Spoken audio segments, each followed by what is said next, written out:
une première question qui va nous mobiliser consiste à savoir qui est Lagarce. En bref, il est né en 1957 et il est mort en 1995 à l'âge de 38 ans. Il fait partie de ces artistes fauchés à la fleur de l'âge qui avaient conscience que la postérité les retiendrait. Il faut le dire, toute la courte vie de Lagarce a été tournée vers son œuvre et vers le théâtre. Alors au lieu de faire une plate biographie, procédons par entrée, par mots-clés, afin de découvrir par petites touches qui fut Lagarce. Alors déjà pour commencer, premier mot-clé, Lagarce fut un provincial. En effet, il s'est fait en dehors de Paris. Il est né dans la Haute-Saône, il a grandi dans le Doubs, dans un milieu ouvrier, ses parents travaillaient à l'usine Peugeot, et il s'installe à Besançon, capitale régionale, pour suivre des études de philosophie qu'il maintiendra bon gré mal gré, et au terme duquel il obtiendra une maîtrise. Parallèlement à ses études, il suit des cours dramatiques au conservatoire. Il crée en 1977 une compagnie qui l'intitulera La Roulotte, qui deviendra professionnelle en 1981, c'est-à-dire qu'à partir de cette date, la troupe a une salle fixe à Besançon. Donc Lagarce a des fonctions importantes étant donné qu'il doit s'assurer de la programmation. Et il fait bien sûr des mises en scène. Ce n'est qu'à partir de 1983 que Lagarce, entre guillemets, comme on dit, monte à Paris. Pendant quelques années, il reste attaché à sa ville de Besançon, où il a des fonctions. Mais en 85-86, il s'installe définitivement à Paris, qui, il l'a compris, lui ouvre davantage de portes, aussi bien pour sa vie personnelle. Il est difficile de vivre une sexualité telle que la sienne en province, mais également aussi pour son travail. Donc ce n'est pas un provincial intégral, si j'ose dire, puisqu'il séjournera aussi pendant une courte période à Berlin, en 1990, grâce à une bourse de la Villa Médicis, et c'est alors que Jean-Luc Lagarce compose Juste la fin du monde. Qu'on se le dise, de son vivant, Lagarce a été reconnu davantage pour son travail de metteur en scène que d'écrivain.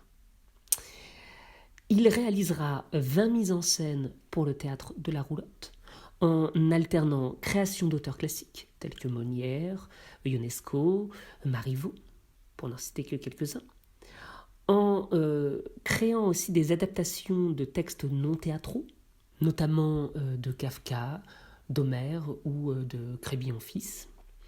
Et également, il y fera des mises en scène de ses propres œuvres. En fait, c'est dans la mise en scène qu'il connaîtra le plus grand écho, notamment à partir de 1986, quand Lagarce, désespéré de ne pas percer en tant que dramaturge, abandonne l'écriture. Les mises en scène se succèdent, On purge bébé, Un vaudeville de Feydeau, La cantatrice chauve de Ionesco ou Le malade imaginaire de Molière trouvent le succès à Paris. Lagarce a toujours vécu comme une injustice son relatif insuccès en tant qu'auteur. Les théâtres lui demandaient des mises en scène, mais refusaient globalement ses propres productions. Pourtant, Lagarce écrit très jeune. Dès ses 18 ans, il envoie des pièces à des éditeurs, notamment à un certain Lucien Atoun. Celui-ci dirige un théâtre, le Théâtre Ouvert, qui aide les jeunes auteurs. Il va contribuer dans une grande partie à diffuser certaines pièces de Lagarce et va même le pousser à les réécrire, à les retravailler. Et surtout, ce Atoun va donner un retentissement à celle-ci par la radio. En effet, il dirige une émission à la radio sur France Culture et de nombreuses pièces de Lagarce vont y être lues, vont rentrer dans le répertoire. Lagarce écrira une trentaine de pièces Nous en parlerons dans la deuxième vidéo de présentation pour en voir les lignes de force.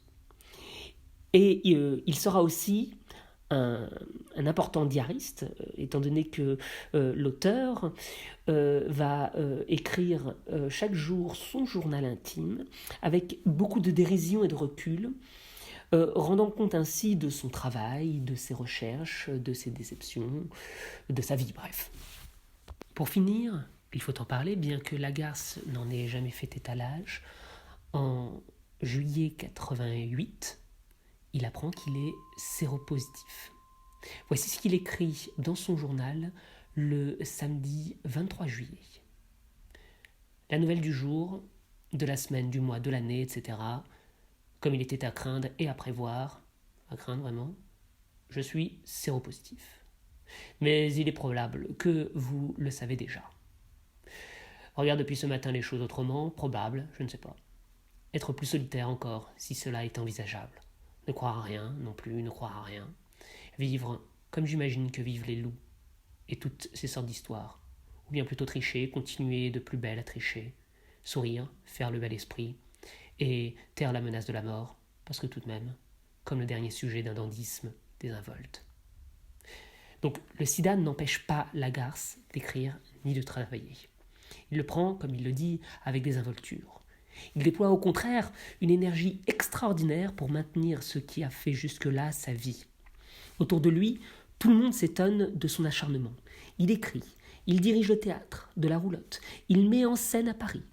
Tout cela avec humilité et discrétion. En fait, l'homosexualité de Lagarce a toujours fait partie de son intimité, non qu'elle soit honteuse. En fait, il n'en fait pas un motif de revendication identitaire. Il n'y a pas de militantisme ou d'affichage, non. Il cherche au maximum à s'extraire de son cas particulier pour atteindre l'universel. C'est pourquoi, dans Juste la fin du monde, la maladie du personnage de Louis n'est qu'évoquée, mais jamais frontalement.